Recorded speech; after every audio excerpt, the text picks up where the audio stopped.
Hello and welcome to Stylish Chats with Creatives. Today on the podcast, I'm chatting to Meghan Grant. Meghan is an artist and a mid-journey guide based in Derbyshire, and we met on the Freelancer Tea Room, which is amazing, and I feel like I'm getting so many good connections from it. So welcome to the show. Thank you. Thanks for having me. It's so nice to have somebody who does something that I actually know nothing about. So I like that. Being a mid-journey guide, we just had a quick chat about what it was, and this is so intriguing. So could you fill the listeners in as to what a mid-journey guide is? Absolutely. It's something I get asked quite a lot, and it's something I'm also trying to draft up in a very brief summary on my website at the moment. And the best way that I can put it is that I'm someone who helps out on the server in various ways. So as a guide, we've all got our own unique skill set. So there's people who help there as guides who do a lot of the behind the scenes stuff. There's people who help out with the FAQs. Me personally, you'll find me hanging out on things like in the support channels, helping people there. I'll also then help out on the events as well. So I'll help to do a bit of moderation if things get a bit out of hand at times, because I think, 22 million users now. We have a lot of people there. So that's so many. It's the biggest Discord server ever. Holy shit, that's amazing. Yeah. So is there quite a few of you mid-journey guides on there then? Yeah. Like, is there a couple doing support, a couple there's more than a couple. I don't know the exact figures, but there always seems to be more people being brought on as well. So basically, if you go to the Mid-Journey Discord server and you see anyone who's got boat after their name, you know that they're one of the volunteers who helps out in special ways, essentially. So as a guide, with like the general helpers, and then you've got the people who do the billing. You'll find those in purple. And then you've also then got the moderation teams, and they're kind of a pinkish red tone.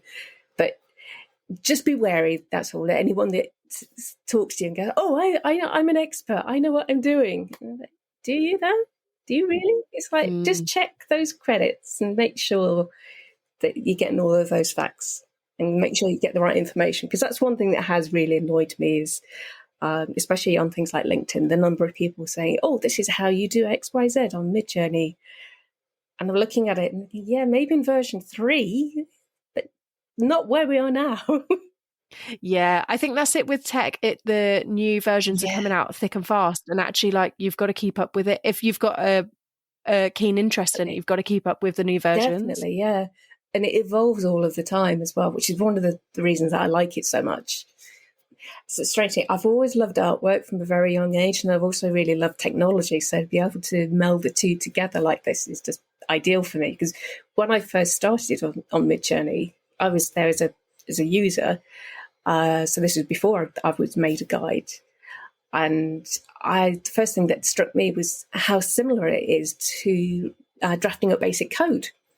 And sort of the way that you construct the sentences to make the prompts and things like that. But we've got so many new features rolling out at the moment. It's kind of tricky to keep up with everything at times. So that's why there's so many of us helping out on the server as well, because there's a lot of the times that people go into the support channel, they're not understanding how to do something. So a lot of it is just pointing people in the right direction. So how did your artwork lead you to Midjourney? Is that the way you fell into it? It did in many ways, because when it first came out, I was really intrigued that you could essentially use a script of code to then make imagery. And that I thought was absolutely fascinating. So that's what got me hooked on it. And where it is now, I started probably about a year ago. I really started bringing in Midjourney imagery into things like the Photoshop, and then using different AI tools in my creative workflows, which is something I spoke about a few months ago, actually, on the server on one of the events with Clarinet. And nice. It's just amazing how many creative people are there. It's like we've just found our happy space, basically. Yeah, that's so cool that you're using it in your artwork as well, because I think there's quite a lot of people are scared of AI. Yeah, I think that's a fair comment. And that's something that I thought about actually before I jumped on here to chat with you. And I think a lot of it is when people don't understand something, it's very easy to get into that state of fear. And Yeah. I'm by no means sort of the eternal optimist. I'm very much a realist, but there's been so many wonderful stories that have come about on the server from the way that people who are disabled in various ways are now being able to use Midjourney and different tools with their communication devices. So there's, I won't name names for obvious reasons, but there's people there who have things like vision disorders, or they're paralyzed in different ways. And yet they've found that through making this artwork as such, whether you call it art or not, that's another debate. But just to give people that option to create things, it's helped them immensely with their mental health. And I find that absolutely awesome. I love that kind of thing.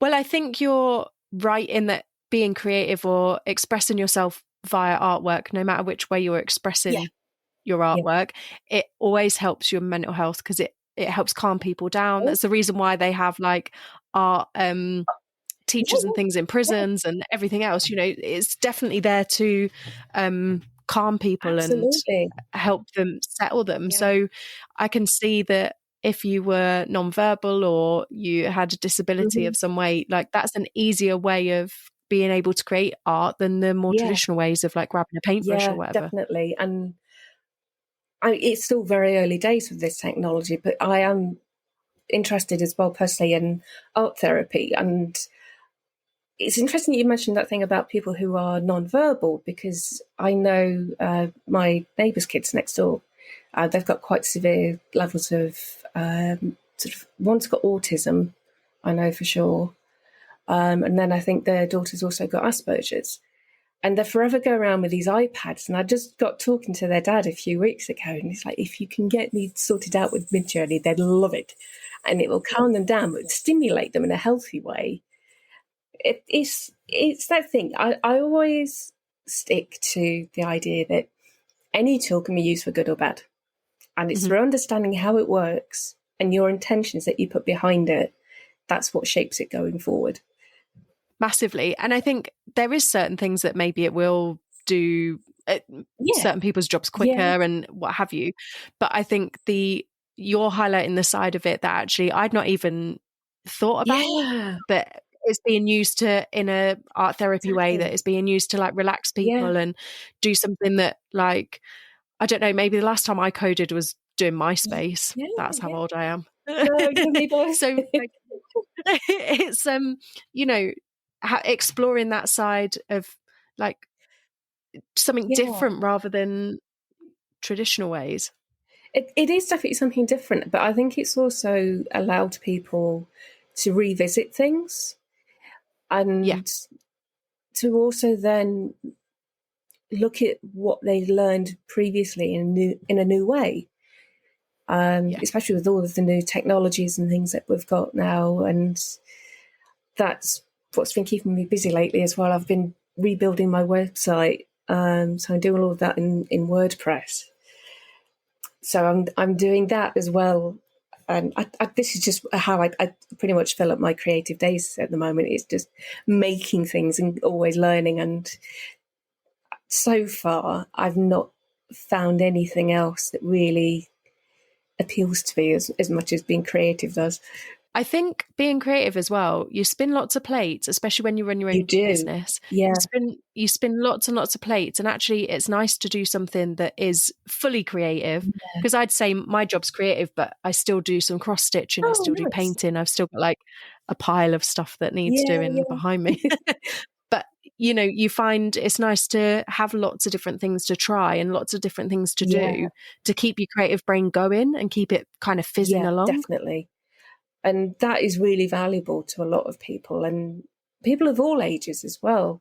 And the number of people that we've got on the server, we've got a really diverse mix of age groups as well, which I find really fascinating. Yeah, because I thought again, maybe this is just me doing a broad stroke here, but I assumed it would be like younger people or people who were really into like computers and into coding and things like that. Or are you finding like it is literally all walks of life? It is very much a case of all walks of life. So you've got people on there with different skill sets. different knowledge bases, and they just find different ways of how it all works for them. And I don't think that's something to be discouraged, really, because regardless of what you actually create with, you're never going to please everybody. And you do need to get into that sort of little niche where you go, right, this is my happy space. This is what really sits well with me. And this is what I want to keep looking after and fostering. Yeah, massive. And also, you saying that, actually, you walk into an art gallery, you don't like everything you see in the art gallery, do you? No. And there'll only be like a handful of things that evoke an emotion from you. And it'll be different from me to you. We'll both see something different that we like or dislike, or, you know. Definitely that. I mean, you can put 5 people in front of the same painting. They'll all say something different and feel something very different with it. Yeah, definitely. So how did you get into artwork? I know that when we chatted a little bit, you used like art and sculpture as a bit of a distraction. So is there like was there something that you saw going back to art galleries and things? Was there something as a kid where you were like, oh shit, this is really cool, and it just took you off? Or was it a mixture of things? For me, art has been, oh, there goes Bo. Hi, Bo the cat. All I can see is whiskers. I was hoping he wouldn't do that, but he's got other plans. He's just been, this is the one that took me to the vets. Come on, you. I think he might be hanging out for a bit, but hey. But no, as for how I got involved in artwork, for me, it was very much an outlet, because the homes that I grew up in were really horrible, to say the least. And that, I think, is one of the reasons why I've become more and more interested over the years as well in things like eco-psychology and the art therapy as well. What I didn't realise at that age, I was way too young to comprehend, was that I was actually doing art therapy for myself. Yeah. And it was probably the only time when I had a safe space to myself. And that's what kept me doing it for so long. But then I remember as well from when I was really young, because I also had leukemia as well when I was a child. Yeah, that was an experience. That's a lot. I'm so sorry you went through all of that, because that's a lot as a child. Yeah. It's a lot to handle as an adult, let alone as a child. It is. And it's one of the reasons why I've had to pivot quite a lot as well over the years, is because at the time that I was having the leukemia treatments, it was very experimental. And at the time, because I was so sick with it, they threw everything at me. Which is great, because it means I'm still here, but it doesn't come without its consequences. So there's all of the side effects and things now. And I just turned 40 in October. And my GP's like, what's this happening? And why is that? And they're like, oh, yeah, I know what that is. So I'm having to re-educate the GP at the moment. Oh, that's frustrating within itself, isn't it? But yes, very much. But I just remember when I was in hospital with the leukemia, and there's one of the people who used to come down into the ward and whatnot, and she'd bring all these magazine cutouts of things like puppies and kittens and whatnot. I used to do these realistic drawings and just copy them. And that's when I really got into doing the copy art. And it's just something that I've really kept going over the years. And then it started to evolve into the abstract artworks. And that I found is something that I really like, because it was a way for me to vent and communicate my frustrations, but without being detected within the household that I was growing up in. And that's something that I'm really digging into at the moment as well, because I also started studying with the OU. So I'm doing my fine art degree. I just did the first year and got my grade, was it last Friday? Oh, congratulations. That's a no mean feat to pick up a degree whilst you're trying to run your own business as well and everything else. Yeah. Because that's a lot of work. It is. And it's one of the reasons that I decided to go part-time, but also then do it remotely rather than go on site. Because what I also found locally as well, because I'm based in Derbyshire for anyone who's listening, and I did have a look at the local universities, but there's sometimes they expect you to be on site from 5 a.m. And can finish as late as 9 or 10 p.m. And I'm thinking that's not going to work with my health needs. No, that's a massive insane day. And what I didn't like was how they have these residences as well, which they send students to, which is good in theory. But the ones that they've showcased are things like going over to the US for 3 to 6 months. I couldn't afford to do that. And then again, with all the different medications and things that I need, I couldn't necessarily rely on that for so long. So being on a campus physically wasn't going to be an option for me. And I knew that from really early on, which is one of the reasons that I got started sort of really having a look at what available options were when it came to sort of being online or studying remotely for the most part. And it's been really good because it has very much in multiple ways. So it was slotted into what I'm already doing, but it's also allowing me to further explore different options as well. So with things like restarting my business as well. So I'll be relaunching that then in January, but then also coming up with new ideas for different artwork pieces and installations. And there's been a lot of research as well, which I've really enjoyed doing, which I wouldn't have figured that out without this course. So yeah, because often you don't get the time to do the research. Yeah. To then do an exhibition or to like explore stuff. I mean, even me, I got asked about a mood board for Mother's Day. So just to fill listeners in, we're recording like the week before Christmas, and I just got asked about mood boards for next year, and I finished work on Friday and I was hoping for a bit of a break, but I still might have to go and do a bit of research, and which is fine. But when do you fit in then research for your own personal projects? Like I'm like, when do I have time? There's not enough hours in the day, especially if I need 8 hours sleep a day. Otherwise I am grumpy. Yes, absolutely. Yes. When I went to emergency vets, I did not do well on 2 hours sleep. So. No, I am with you. With you. I'm 7 minimum, and I might be a bit grumpy, but 8 is like a maximum, like nice even number. Otherwise I'm the grumpiest little shit ever. You and me both. I think so I think like fitting all of this in, this is so good that you're able to fit it all in, and it's kind of slotted in, and it's given you that space to explore the art that you want to explore as well, I imagine. Very much that. And it's been really nice to go back to it as well, because cycling back to what I mentioned with my childhood, I won't sugarcoat it, the main abuser was actually my mother. And she ended up pulling me out of school and from when I was about 7, I think it was, which kind of made sense at the time because I was still on the cancer treatments. Yeah. But that was used as a method of control by her. And for a very long time, I really struggled with learning because of those associations and the things that she told me.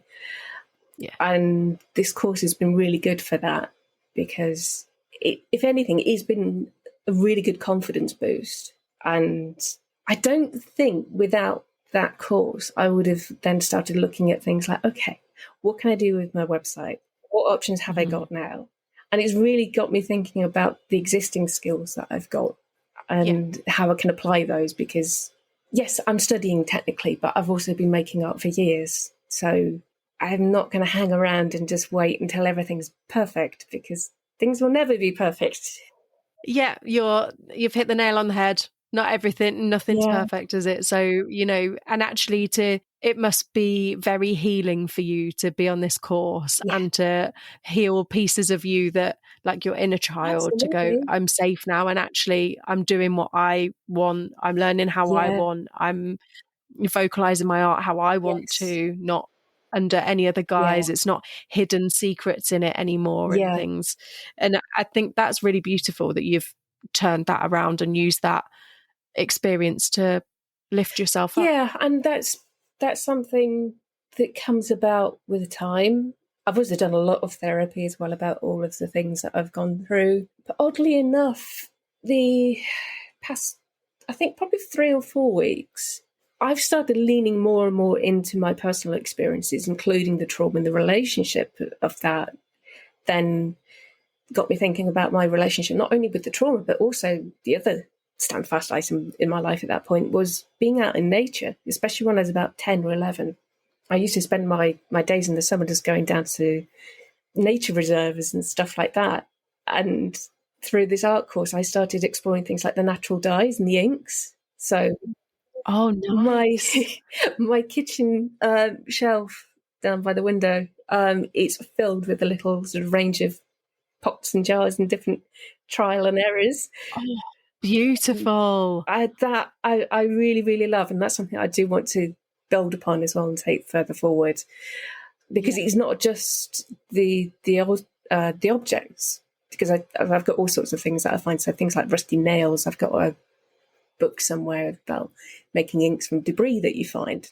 But then it's bringing in that sense that space as well, because I go out and foraging, or I find them in my gardens, and there's plants that I grow and there's plants that I find. And then I started going down this rabbit hole then of the Celtic mythology, because I'm getting really into sort of like my witchy phase these days. So I've got all of that. You and me both. I am there. I'll show you my big selenite bowl of crystals with a lovely little SD card as well. Always handy. Yeah, always handy. Yeah, I think nature's a massive healer as well, isn't it? Yeah. I've so many people I know go on hikes, or they're out walking, or they're just grounding themselves again. And I think we kind of lose sight of that a little bit, and actually it's there to help us. Yeah, very much. And it's one thing that really struck me earlier, because I do a lot of self-reflection anyway, even in general on a day-to-day basis. And because I've been sort of heads down getting all of the website stuff done, it wasn't until I stopped and I thought, hang on, I've not actually been looking after myself very well. Okay, I've been drinking, but I've not been eating regularly. I've been eating here and there. And I thought, okay, that's an inner child kind of project I need to look at. And then I started to unpick it, and I thought, what I've actually ended up doing is replicating my childhood. That thing of go and hide away somewhere, make the stuff, and it'll all go away. And a lot of this is breaking those old cycles as well. And a lot of it is generational trauma, which I am not willing to take on any further. I mean, talking of trauma, I found out I was adopted this year as well. That was the other big thing. Wow. Yeah. So that happened. Wow. That's insane. What? So I'm sorry. I'm so glad I'm sat down, because I think I would have fallen over. Like, what an insane journey you have had. Like, what an insane life you've had already. That's mad. And I was just going to say, did that just knock the wind out of your sails to be told that? Yeah. I'd had my suspicions for a long time, but when I started going through Ancestry and tracking the family trees and stuff like that, I was thinking, there's a lot going on here that doesn't make sense. And then I started to have a look at the DNA data as well, because primarily I wanted to check for any hereditary disorders and conditions as well on the maternal side, which I don't know that much about. But then, of course, it started bringing up the paternal side of things. And I'm the kind of person, once I start finding something, I just keep picking at it. It's like a little scab almost. And I need to find out more. I need to find out everything. And I did, ultimately. And as shocking as it's also been really cathartic. And it's also been really good for my art process, because I've found these past few weeks, I've had so many ideas. I started what I thought were a series of poems, but they've now developed into full-blown songs. And then I'm thinking, well, what can I do with those? Because my next sort of like 5-year plan is to try and get hold of a little plot of land, like a small holding, something like that. And then I can convert the barns, use those as studio spaces. And I will just probably foster about 128 different animals that I can find, because that's like a normal trauma response. You take on all the strays. Yeah, it sounds like a dream to me, to be honest. So that's where I'm at with it at the moment. And I don't know, you could, I suppose, say as well as some of it's more like shadow work as well. Yeah. Because if you don't address these things, they will come up in other ways. Oh, yeah, and they definitely bite you in the fucking arse when you're least expecting it. Yeah. Yeah. And what I was really intrigued by, I haven't got it on at the minute, it's on charge, but my Apple Watch, my stats for my health improved as soon as I found out everything that had been hidden from me. And I just went, right, that's it. I'm done. Put my boundaries up now. That's like a clean slate though for you, because you know everything, you know where you need to work on, where you need to improve, and then you know where you can put your boundaries in when you feel like you need them. And okay, you like picked until everything unthreaded, but actually sometimes you need to do that in order to create something else beautiful, you know? Yeah. And I'm just picking up on the word that you said there about the threading, because that's one of the other materials that I've been using is a lot of threads and fabrics as well. So I've got natural dyes and things hanging out in the back garden at the moment, just expose them to the weather. So over the next few weeks, I've got some different pieces to start trying and put those together into probably about a 6 foot, 8 foot installation piece. Wow, and that's big. And I've never gone to this sort of scale before. I've always kept things really, really small. But now I'm like, how big can I make it? But that's kind of almost like an opening of the floodgates. Like I'm seeing like you going small, small, small, keep it small, keep it private, keep it small, keep it private. And then all of a sudden you found everything out you needed to find out. And you're like, kaboom. Yeah. Like it's just gone huge. It has. That's insane. Yeah, it is. It is absolutely crazy. But so far, my life experiences have also been equally crazy. So it kind of balances everything out. Yeah. And actually, what a way to positively impact your life using something quite negative and making it like kind of it's therapy, like you said, circling back to what you said earlier, like it's art therapy for yourself. And that's insane.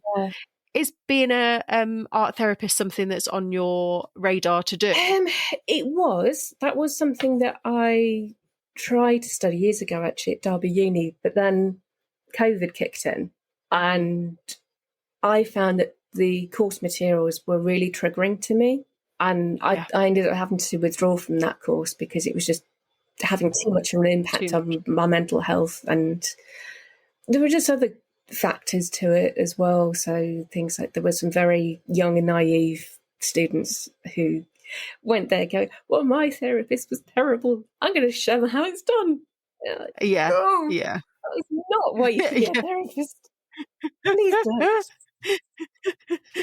Please go and rethink your career choices. We do not need you in the therapy world. Thank you. And I'm thinking, no, this isn't the right thing. And I knew then that was the wrong path for me. And then when I found this course with the Open University, I'm like, that's one. That's what I need. I think it's really like commendable. I think that's the right word, that you've picked a course at a time in life where people, when you're 25, they go, that should be your career, that's it, that's all you should be doing. And actually you can go off and try other things in your late 30s into your 40s and go and do something different and change your course of where you think your career should be. It's just, I guess sometimes it's funding, or it's like being scared to like quit a job to do it or run it alongside a job, or go part-time and juggling all the adult shit that no one really wants to do, but we end up doing anyway. Thanks, capitalism. I know. Well, I try and do what I can to circumvent that, because I've got the typical end terrace property. So the garden's not necessarily very wide, but it goes back a long way. So kitchen garden that I'm putting together at the moment. Oh, that's cool. What can I grow? What can I get going? And just finding different ways around things. It's not to say that it's the solution. It's not, but it's an option at the moment. And I've got the land there, so I might as well put it to good use.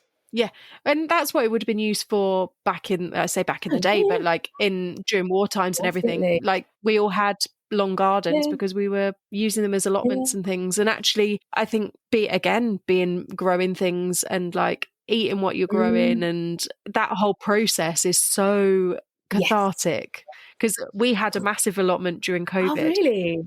Yeah, it was in Stockport because we lived in Stockport at the time, and it was 30 meters long by about 15 wide. It was ginormous. It was too much for both of us at one go. But I was down there every single day during COVID, and it literally saved me from being depressed. It literally saved my baby. I can understand that. Also, the politics of all these old people, the allotment politics is insane. Yes, I know. They are mad. Oh gosh, yes. I also volunteer usually in a bookshop for a charity, nice. and some of the volunteers there like to try and tell me what I should do and how I should do it. Oh yeah, we found this in the allotment. There was we were in the middle, and there was two parts to the allotment, like two kind of gangs of people, and it was almost like I can see why you guys have quit work and then you've come here and you're bitching like you're at work basically. And who sold you that greenhouse? Who's done this? Don't do it like that. Shouldn't be doing this. And you go, all right, Brenda, I'll do it how I want, but thanks anyway. Yeah, roll your eyes and carry on. Very much. I've been getting a bit of criticism lately because of the front garden. I've got a willow archway that I started sculpting a few years back. So that's in the back garden. And then I've been using the canes that I cut off and put those on the front. And then I've got all these climbing vines and stuff to go over it. But by summer, it'll be like a really dense hedge. Yeah. But at the moment, I keep getting people to go, it looks like you're growing veggies here. What are you doing? Oh. Who cares if I was? Really? It's my garden. I can do what I want. Yeah, like, who cares if you're using your space to grow veg? Like, I know. Yeah. I know. That's mad. Yeah. It's a strange thing. There are some people who like to go around telling others how to live. It never goes well if they meet me. No, same. I was at a meal out on Friday, actually. This is quite funny. There was like a gang of like 20 of us, and it was at 9:00 and it was about half an hour, 40 minutes away from home. So I just went up and paid for my meal because I thought, well, I need to get going, whatever. And the restaurant manager was like, no, you need to go sit back down. I'm going to do the order all in one. And I was like, no, I need to go. And then I kind of ended up getting more stubborn because I was like, you're trying to tell me what I can't, that I can leave here. It's not prison. You will not hold me hostage. Yeah, I was like, I don't want another meal or a dessert. Let me go. Relate to that because there's a lot of like smile and nod at times. Oh yeah. You've got the patience of a saint working with a lot of. I mean, I love old people to pieces, and I think they're hilarious. But after like 4 weeks of being told how to plant my bloody carrot seeds, I'd had enough of them down the allotment. So I think I commend you that you can do it once a week. Yeah. Well, it's just finding ways really for me to help the community sort of locally. Because although it's an international charity, it's a shop which has been around there for years. And I've been living here now for 10 years since I moved back from abroad, which is another crazy pivot. Please tell me. I'm here. I feel like we're Ross and Rachel and Phoebe with the sofa in Friends going pivot. I feel like that's what, and I'm here for it. It's pretty great. Much. So you've also, did you live and work abroad for a 10 long years. time? That was, when did I move out? 2005. So I was about 19 going on 20 when I moved out there. It's the best thing I ever did. My main reasoning for doing it in the first place was to get out the household that I grew up in, because I just needed to get away from all of that. And I did. And when I was having a look at research for different places, because I checked everything and I thought, do I go to France? Do I go to Spain? Do I do this? Do I do that? And thankfully at that point there was still the freedom of movement because Brexit hadn't happened. That's when I found Malta, and they're like, hang on, it's got English, it's his second official language. Then I found he got a major contact centre there for HSBC. And nice. I just emailed them, I'm thinking of moving over. What's your recruitment process like? And they pretty much said to people, look, as soon as you get here, we'll hire you. We need people like you. So that just cemented everything for me. And I thought, this is like ideal. So I left them. I left the household behind and the people in it. Those 10 years, that was when I really got to live on my terms and learn about myself and put a lot of work into myself as well, because I didn't have that for the first 20 years of my life because I was always under someone else's control. It's really a lot, I know, when I mention those sort of things. No, but it's interesting to hear about other people's journeys, because I think what happens to us as kids, whether it be good, bad, or indifferent, it impacts us as adults. And actually, in our late teens, early 20s, we're still figuring shit out, and we're also figuring out that our parents did, in most cases, the best they could with the skills they had. Not everybody did that, but. And I think then you hit your 30s and you go, oh, well, actually, who am I now? What do I want? Not what does society or my parents or my grandparents or whoever expect me to be. Who am I? What do I want? So that actually, you kind of discovering that in your late teens and into your 20s in a different country, I can imagine, I can just sense the feeling that you stepped off that plane and were just like, like a weight must have lifted off your shoulders. Yeah, but at the same time, if anyone's ever been to Malta or anywhere around that part of the world, when you get off the plane and that humidity hits you, you feel like you've been punched in the face. That hot. And I think I got, oh God, yeah, I did. I got the timing off when it came to that. I was so keen to get out of the household that I thought, sorry, I'll just go. So I ended up moving there on the 1st of August, which is the hottest month that you can possibly get. So I think when I landed, even at night, it was about 30 degrees Celsius or something like that. 100% humidity as well. Yeah, I can imagine. So what was your job in HSBC while you were over there? I worked there within their customer service team. Oh, cool. So although their contact centre is based out there, they deal with all of the queries coming in from the people who've got their accounts here in the UK. Okay. That's interesting. I know. It's outsourcing for you, though. They outsource everything. They've got credit card teams and whatnot, and they outsource those to parts of the world, like in India and whatnot. I know there used to be a big office based in Leicester in the UK, but they then outsourced that to Malta because it's cheaper and you can get a lot of tax perks as well. So that's why things all get outsourced. And of course, with English being their second official language there in Malta, then it's not difficult for them to get staff as and when they need.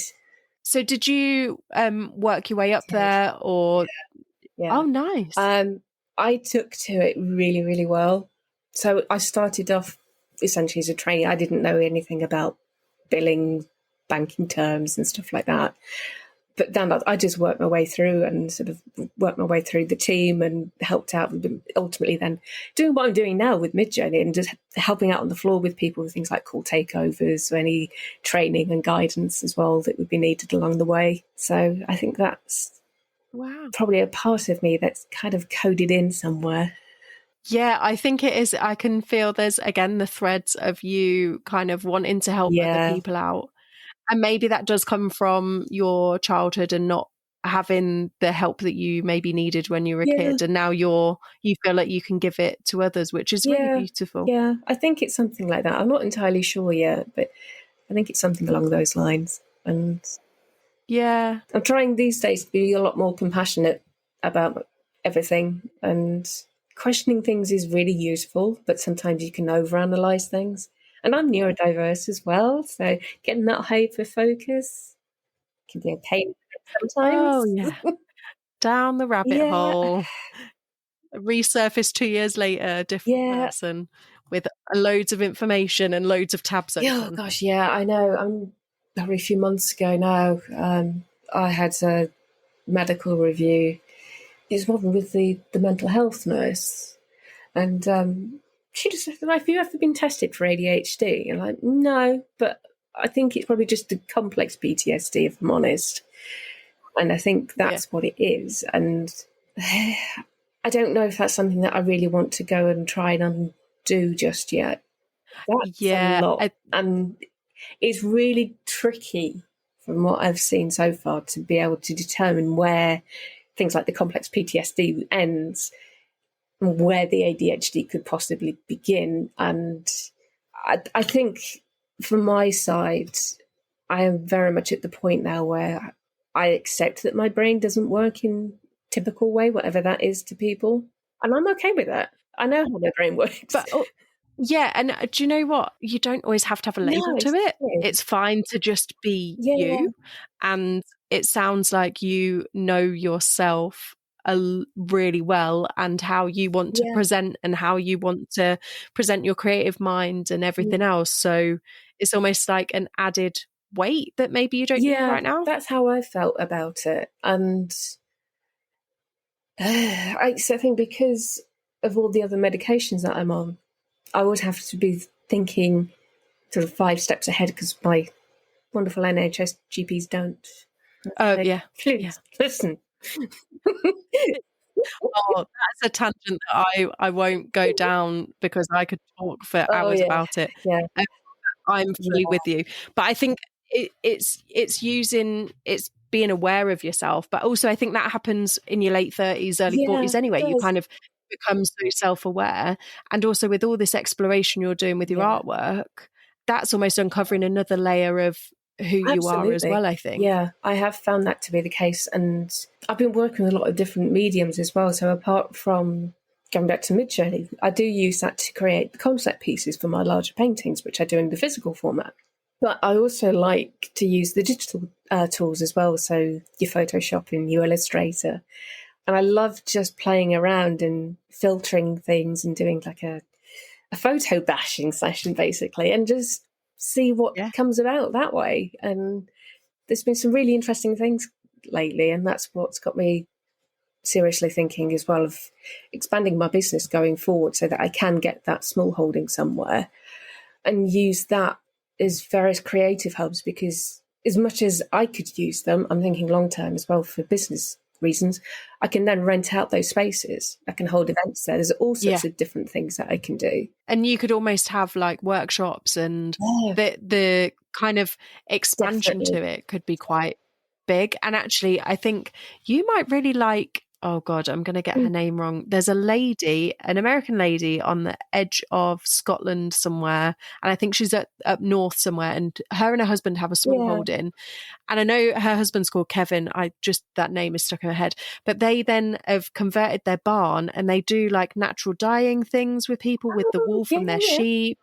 And they do like making goat's cheese and stuff like that. So there's like lots of different things you could incorporate. It doesn't have to be just one side of it. It could be lots of different things. I need to find them, and I'll send them to you, because I will definitely check that out. I'm just writing a note, because otherwise my brain will forget, because it goes in one ear and out the other.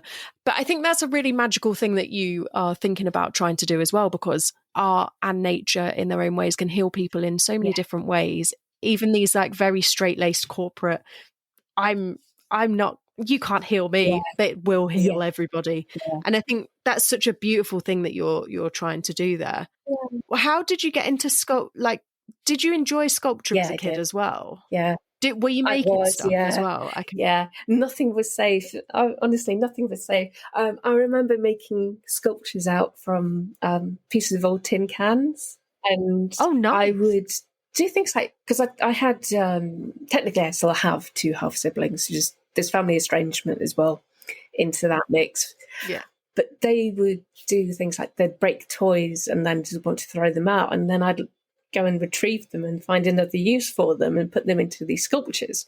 And that's something that's been going on to a much larger scale now. So things like the fabric sculpture that I've got drafted up. I started that. I started a piece of it, I would say probably about 6 months ago, when I started doing the art course. And over these past few weeks, now that everything's started to just pretty much erupt, it's just, I get constant stream of ideas, and I'm just writing them all down at the moment, so I can keep track of them all. But I really like working the physical materials when it comes to the sculptures. So again, I might do a concept piece in Midjourney to start with, but then I'll start analysing afterwards. And right, if I want to make that, what materials do I need? What kind of construction?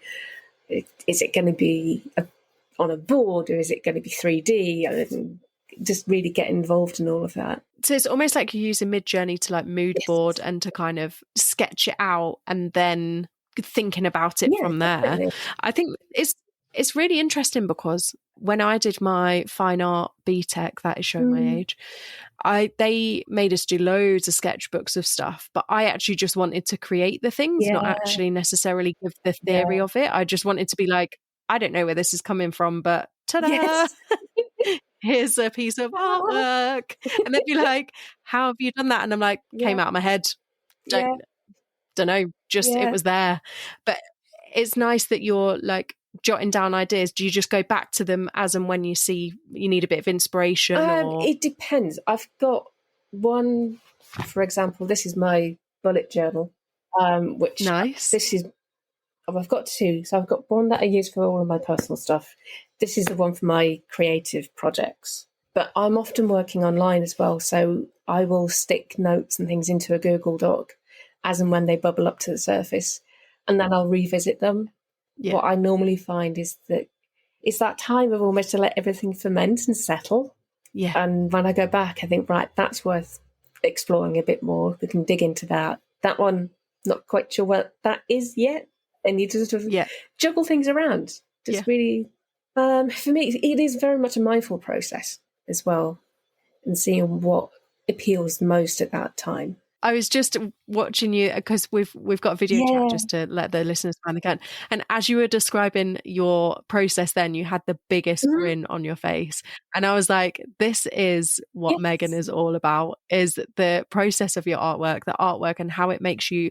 I could literally feel what your artwork makes you feel. Yes. It's almost like coming through the screen. Like you're like, this makes me so happy, and like there's ideas, and I can just feel that you're like bubbling with ideas and stuff's coming out. And I don't know where all of it is coming from. And I do wonder if some of this is possibly to do with the ancestral heritage as well, because my late grandfather on my mother's side of the family, he was terribly creative, but also very much an engineer, which is why he got drafted up during the Second World War. But then one of the things that I'm still trying to unpick a bit on that is that when the war ended and he all got demobbed and whatnot, and he got sent home, he had terrible PTSD. Mm-hmm. And at that time, it wasn't called PTSD. If anything, you were told it was shell shock. A lot of the time he didn't get anything. And sadly, he didn't get the help that he would have needed. But he went straight back to NATO afterwards. And he started working with British Gas. And he would cycle everywhere around Derbyshire from A to B. Wow. And I think, looking back on that, there's now a part of me where I'm thinking, how much of that was conscious, or was it unconscious that his body needed to get rid of all of the trauma and the remnants of that? And that physical exercise, and then also the mental exercise as well, of working with the engineering side of things as well, with the gas materials and stuff like that. Because I think me and my husband Nath, we went to in 2018. This sounds like a really morbid holiday, but it wasn't. But we drove down to our friend's wedding that was happening in the north of Italy. So we drove through a lot of France. So Nath was like, let's stop at some of the World War graveyards and stuff, and like the memorials and things. And we would drive it. Honestly, it sounds really morbid, but it was really interesting. And I said to him, I wonder how many granddads, or like maybe generations above kind of our parents, so our parents' parents, were affected by the war. And because they didn't understand the mental health risks of going to war, shall we say, they just said, oh, well, leave your dad. He's just you've got to be quiet because dad's in a grumpy mood, or like dad's explosive because you've done something wrong, when actually dad maybe had PTSD or he had mental health problems. And then I think the women who were left to hold the fort, also had issues. And I think it comes together and nobody knew how to deal with it, because also it was a lot of, as my other half would say, it was like the Second World, or one of the wars, First World War maybe, was a explosion of industrialization, and there was lots of other things going on. And I think they must have come back and gone, fuck, what was that? Well, there's that, but then I really feel for the women who worked on the land, so that the landladies, as they were known. Yeah. And there were women who were building tanks and weapons, and then as soon as it ended, it's like, fine, go back, go home, look after your husband and the kids. Yeah. Put your penny back on. Yeah. So they had that taste of freedom. Well, a taste of, and then kind of going back to, and I wonder, we said about this as we were driving through France, we were like, I wonder how many people still, like our generation, who are like 3 or 4 removed, still have certain ways of living that were taught to our parents, that were taught to their parents, because their parents were back from the war. And it's once you start peeling it, I had to leave the scab alone, because I thought otherwise I'm going to unravel an awful lot here. You mean? It just, I think it does affect things like that. But we only know about it now because we've got so much information at our fingertips, right? Because of the internet. So we can go and research things. And, I mean, I can't imagine what my grandma, who's 80, I'm going to get her age wrong, 83, 84, something like that, how technology's moved on so much in her lifetime, how she must feel. I mean, bless her, she uses WhatsApp and knows how to use an emoji and a GIF and stuff. But like, how it must blow her mind that if she was my age, to think in my 80s, if I'd be using tech that we're using now, but I'd never had it like 50 years ago, like that must blow her absolute mind off. Yeah, I know. Yeah, and that's the one thing that I really have a bugbear about is the banks are the worst for closing all of their branches and putting a sticker on the window afterwards and just go, oh, we're closed now, please go online. Not everyone can. Not everyone wants to. No. And I just think it's really, really horrible way of excluding so many people. Yeah, I agree with you. And also down to the point of when someone sends you a check now, you can, and this is a frustration from me from this week, because I got sent a check and I tried to upload it on my app and the app crashed and it wouldn't do it. So then I had to go to the post office to give them my checks so they could post them to NatWest. So then NatWest can maybe put them in whenever they fancy it, because I don't even know where the nearest NatWest is, because they've just shut everything. I think you're so right. Like it's cutting off certain parts of society that actually can be quite vulnerable and don't necessarily understand the tech. I mean, even my mum doesn't have banking apps on her phone, because she's like, I'll do it on the laptop, it's safer. It's no different, but anyway. And there you go, mum called you out. But it's kind of, it is daunting. I think it's daunting. Absolutely. There's no kind of midway in between one thing, like there's no kind of like midway, halfway house as such. Yeah, I'm just having flashbacks now to my time with the HSBC, because one of their internal procedures was if someone came in with a billing query that they could do on the automated service, you had to send them back. Oh, no. And there were people who would call in for various age groups and for various reasons. So I can't do it. I cannot understand it, or whatever it is. Can you just please help me? And they're really distressed. I had to go back onto that system with them and walk them through. Which then just... it's frustrating. Yeah, and it was really horrible because I could hear how frustrated and upset they were, especially as well as people got older. The number of times people would tell me, well, my wife always used to do this, or my husband always used to do this. I have no idea what's going on. Yeah. They really would have benefited from having someone face-to-face. Yeah, and it just like even once a week, somebody... Because they used to do those kind of like van things, didn't they? Yeah. The fish and chip shops you get in little villages that cut around. They did. Quite a few banks used to do that. And I think in many ways, COVID was a catalyst and used as an excuse, ending a lot of these things. Ending a lot of cash being used, I think, as well. Yeah, I think COVID, again, I could talk about COVID for a gazillion years, but I think it's shaken up how we view the world, how we use the world, and how the governments want to use the world and use us as such. So it's a tough one, but I think I got given 20 quid in cash the other day, from a transaction, and I was like, oh, this feels so weird. I've not had cash for, I don't know, 6 months. And I was like, oh, I'm also part of the problem. I need to still get cash out. Yeah, I know. But then they're making that really difficult as well to do. Yeah. They're making a lot of things cashless, and like even vending machines, you've got to use your card or your phone, or, I think that's like, I don't know. It's going to happen anyway, isn't it? But a cashless world is coming, but I can't see how it's going to work. No, I think it's perhaps more of an ideal in some people's minds, but they haven't thought about the reality of it and the long-term consequences. Definitely. We went a bit, definitely off on a tangent then, didn't we? We didn't, but no, it's all about pivoting anyway. So it is about pivoting. So how did you get into another pivot? How did you get into the Scottish folklore and the mythology and the kind of like you were saying to me earlier about the witchy kind of side of things?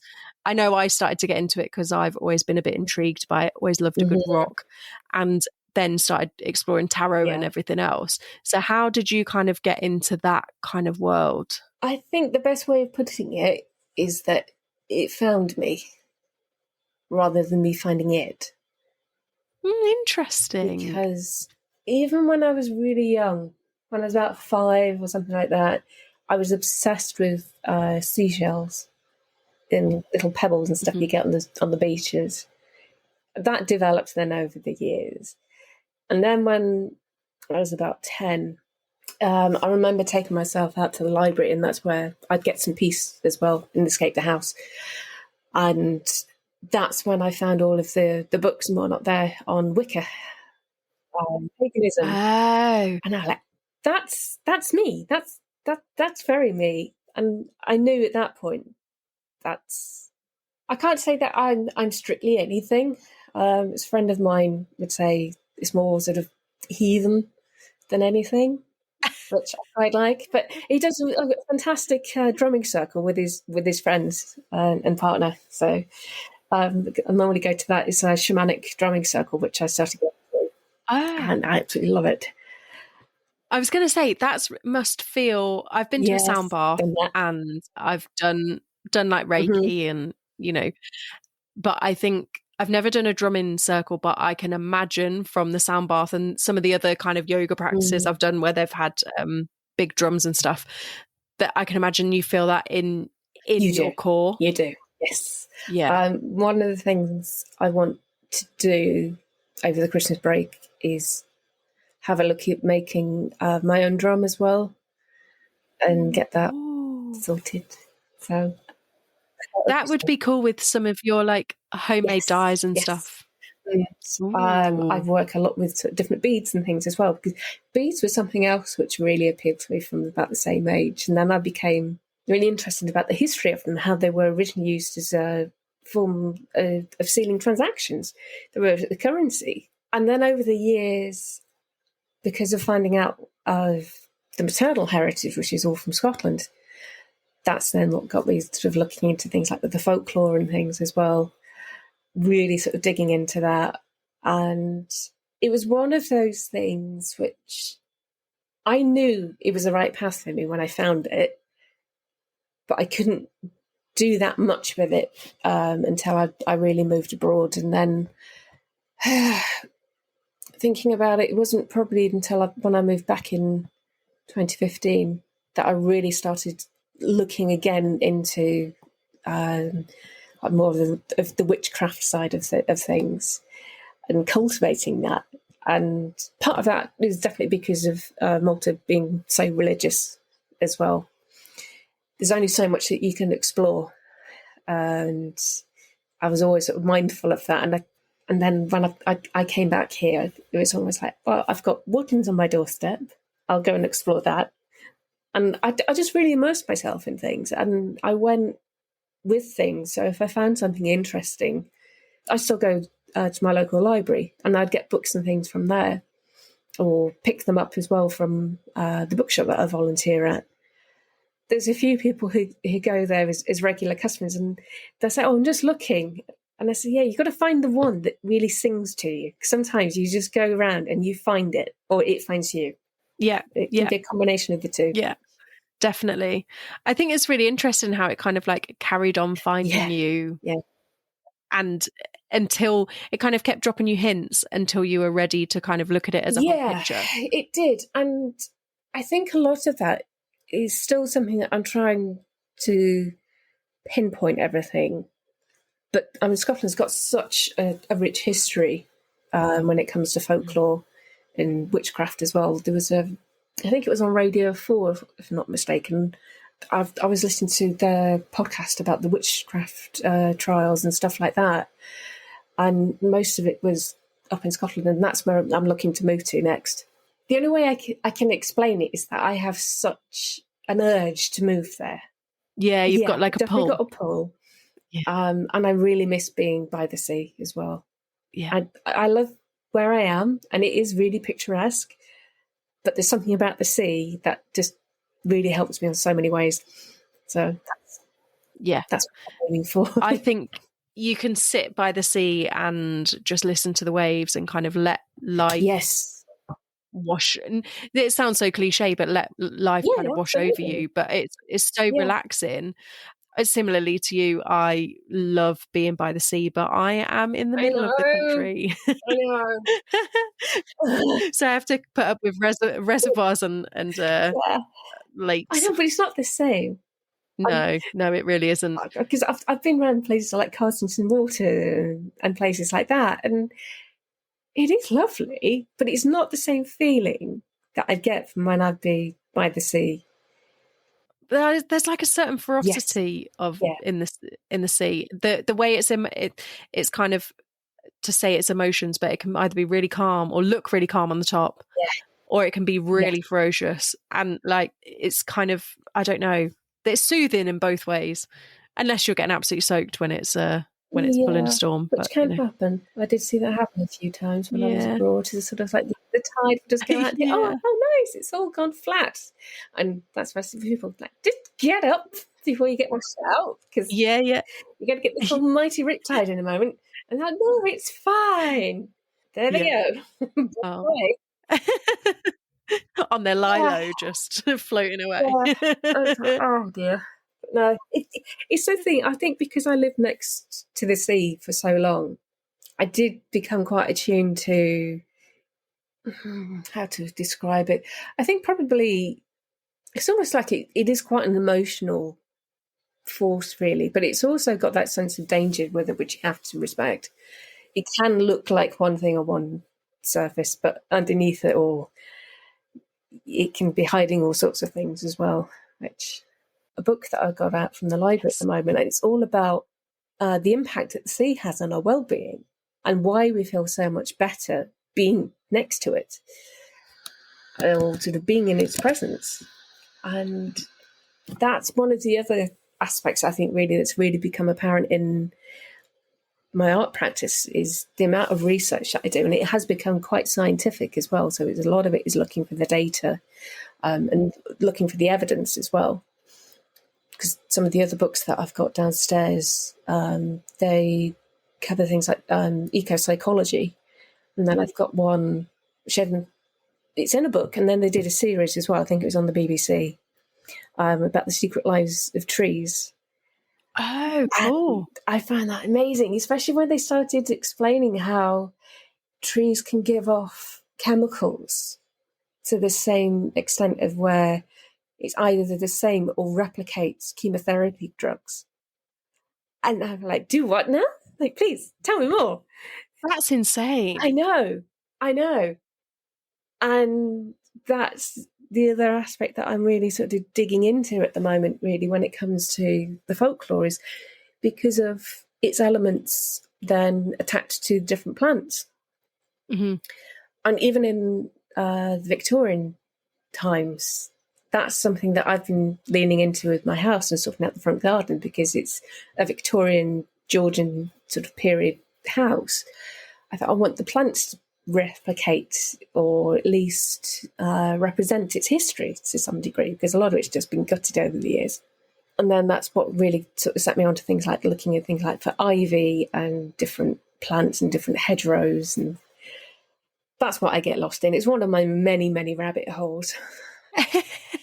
I think it's really interesting though, because all the little bits you've told me over the last hour or so have all intertwined. They do. And yes. they're all kind of linked in some little way. And it's all circling back to you and finding out who you are. And as you talk about them, like I said earlier, the more you talk about them, the bigger your smile gets. So it obviously means something.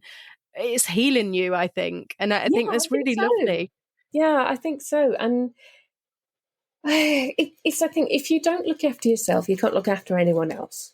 Yeah. And I'm now thankfully really, really good at setting boundaries with people, but I'm also making sure that I do what I can to look after myself.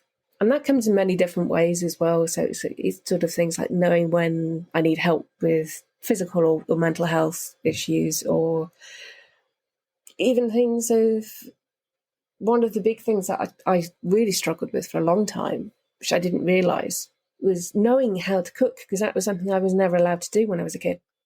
Yeah. There was so much stuff that people I later worked with really took it for granted. And I'm sat there thinking, I don't know how to do that. No one actually taught me. Yeah. There's a lot of stuff that I think now I'm going back almost in some ways, but not on a process of regression, but as a place of going back to reclaim things and go, right, I want to take that. I don't need that part. Yeah, I think that's beautiful as well, because I wonder if, and this is where my tangent mind is going, if the more you go into your heritage and the more you go into the Scottish folklore, if you'll then find recipes that you go, that's meant for me, that's meant for me, that's meant for me. Yeah, there's supposedly somewhere a Christmas pudding recipe that used to belong to my great-grandmother, but I'm not entirely sure where that went to. It's one of those things which, if it's meant to crop up, it will do. Yeah. But oddly enough, it's surprising what I've found on Ancestry. The weirdest thing that I found, I didn't know when I was living out there in Malta, but I've actually got a distant cousin who's Maltese. Oh my God. Yeah. Meghan, the more you tell me, the more I'm like, your tapestry is literally forming in front of my eyes. Like, the universe is sending you to places. Oh gosh, yeah. Oh, yeah. Like, I want an update when you get this place in Scotland, because I bet it's something to do with your family. Like, more than likely. You'll just be like, yeah, so I found this farm and it belonged to my granddad's granddad. Yeah. It's going to be something really weird in many aspects, but that's what I'm finding at the moment, though, is everything is coming full circle for me now. Yeah. And that's a really nice place to be, and something I'm also really protective of. But I just find it surreal, though. I was just going through data and stuff like that, and I could have figured this out when I was actually living there, when I could have met her. Yeah. Hey, never mind. But it gets even weirder, though, because of where my late grandfather was sighted when he was in the army. He was either in or protected Malta as well at some point. You see, it's like, okay, I give up trying to understand all of these things. I just accept it. It's just... Yeah, it's happening. Yeah. It's happening. Yeah. And things are supposed to crop up like that to help, I think, to help you heal and help you become who you are. And it's sometimes it's the universe sending you something to comfort you. Yeah. And, yeah. You know, it's... your story's so insane. I know. And it's crazy. It's crazy to hit, like, all I can feel radiating from you is literally sunshine and just happiness. And I think, like, I'm I'm really excited to see your artwork, and I'm really excited for the rest of your, like, wherever the universe decides to take you, wherever you decide to go, because I think you've got so many cool things going on, and Yeah. you're really an inspiration to quite a lot of people, I think, because I think you've managed to help yourself out and heal yourself, and you've done a fantastic job of it from what I can tell. And that's something I was not familiar with for a very long time. And this idea of being able to talk about things, and because I want to put it into context, when I started my art course about 9-10 months ago, that was one of the things, because I noticed then, even at the beginning, that my history and my experiences were all coming up through the artwork. And I was thinking, how much of this do I actually really want to share? I was like, do I want to tell everyone everything? And I really had to put a lot of thought into that. Yeah. And the more I lean into it, the more I get out of it. Yeah. So I'm just very much trusting the process at the moment and seeing where it leads to. Yeah, I think that's beautiful to go with the flow as well, because you never know what's around the corner. So there's no point, she says, worrying all the time, but there's no point worrying about stuff that you can't really control, when actually you can just, if you go with the flow and say yes to what you feel in your heart is right, then, you know, and a good friend of mine said to me recently, do you know what, Shah? It's good for now, and I'm happy with that. Yes. And I thought, this just simplifies everything. It does. No need to worry where it is in 6 months, because right now it's perfect. Yeah, definitely that. And circling back to the website, that's something that I really adopted when it came to sort of breaking it all down, because that's when I put all of my creative project management skills to use. And I find this is what I've got.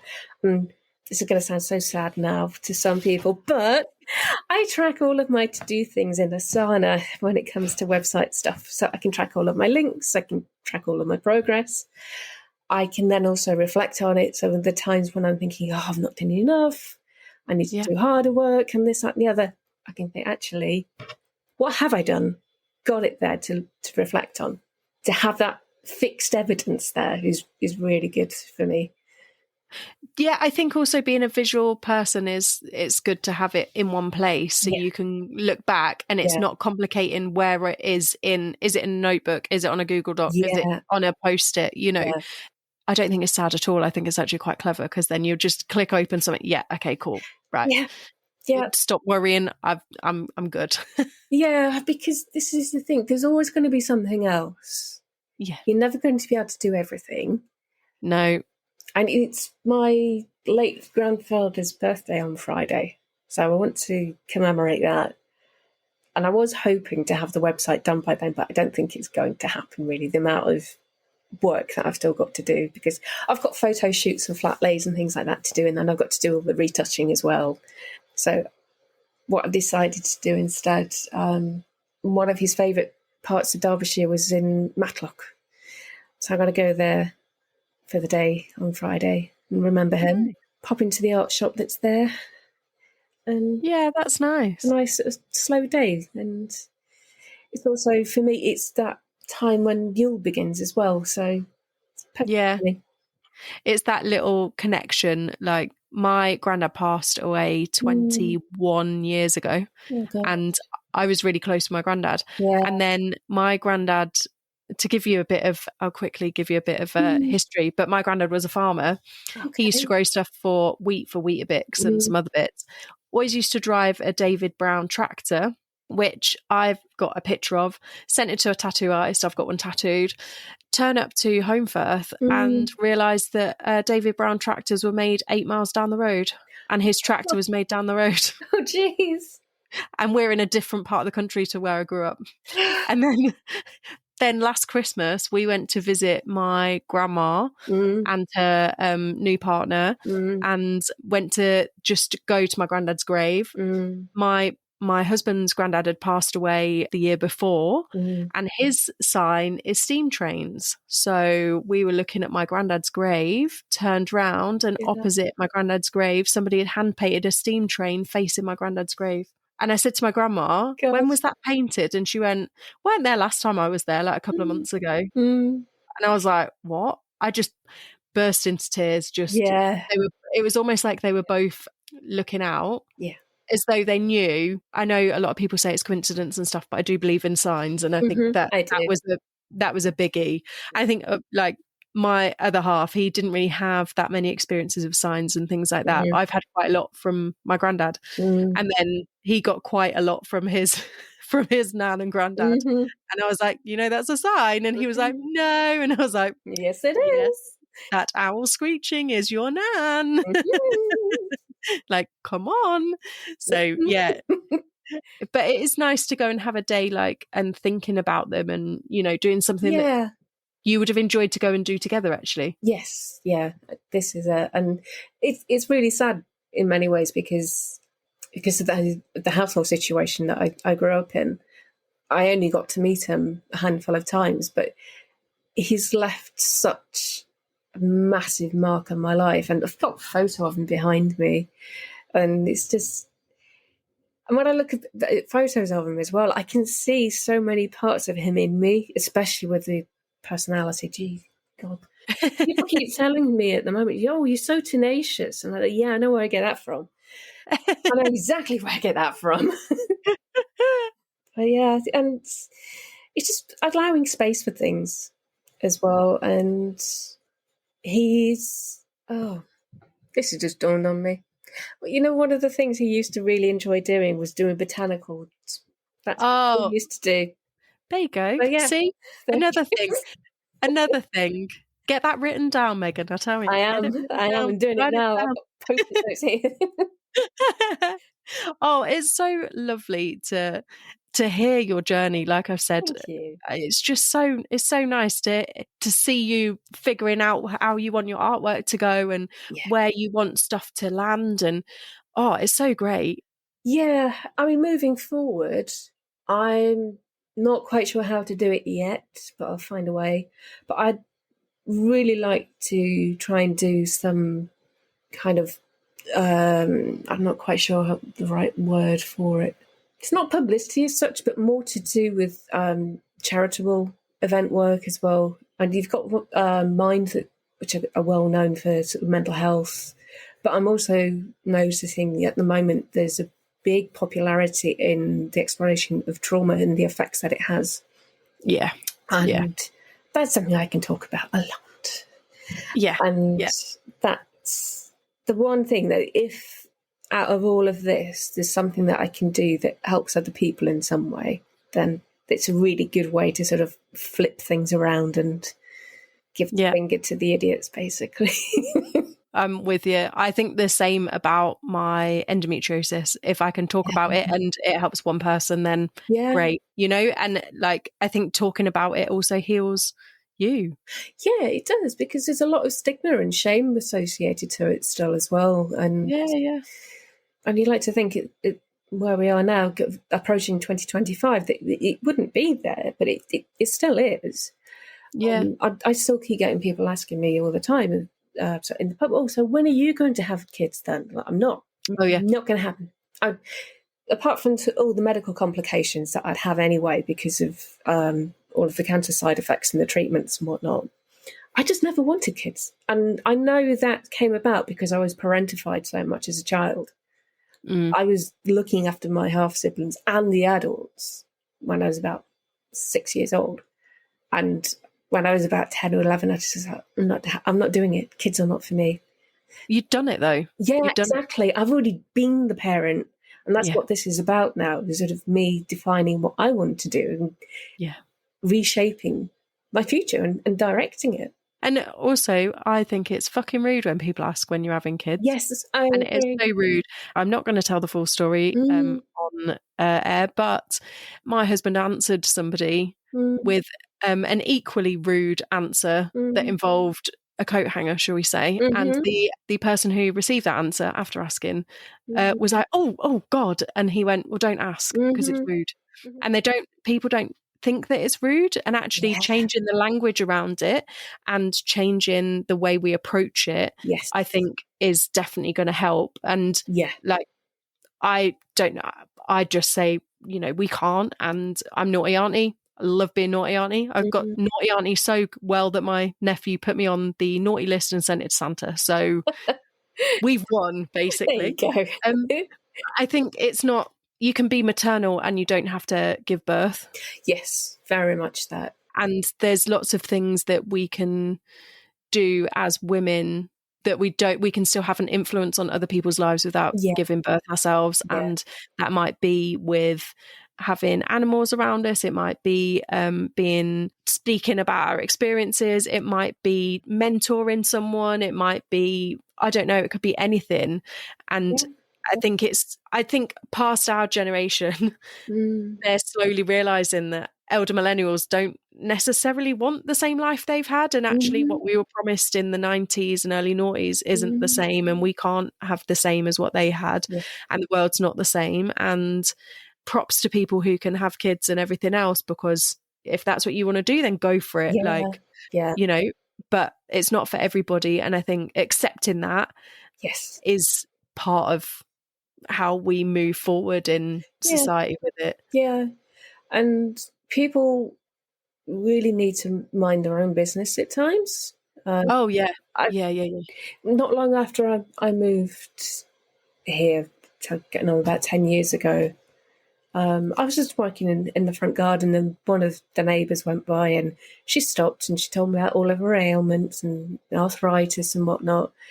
She went on and on and on for about 20 minutes, and I'm sort of nodding, smiling, doing the gardening, until she came out with, "But you're young, you wouldn't know what it's like to suffer." Oh, God. And I'm thinking, well, you chose the wrong one. Like, you do realise that I had cancer at age 3, right? Did you throw a pitchfork at her? No, I didn't. I just stood there, folded my arms and stared at it. It's like, I had cancer when I was diagnosed at age 3. I do know what it's like to suffer. It's like, can't go around making assumptions like that. No. And it was quite bizarre watching, because the colour just drained from her face, and she's then, oh, I'm so sorry, I had no idea. It's like, well, you wouldn't. No. You wouldn't. It's that kind of main character energy sometimes. Yes. Yes. I think it's funny, but I think also being open about stuff, sometimes that shocks people, older generations, it shocks them because they don't expect a younger generation to tell them off or to say no or to put them straight. And actually, sometimes that's what we all need. Sometimes we all need to just be put straight. Yeah. So, but I completely agree with you. It's difficult, but sometimes you just, like you just got to say, what are you talking about?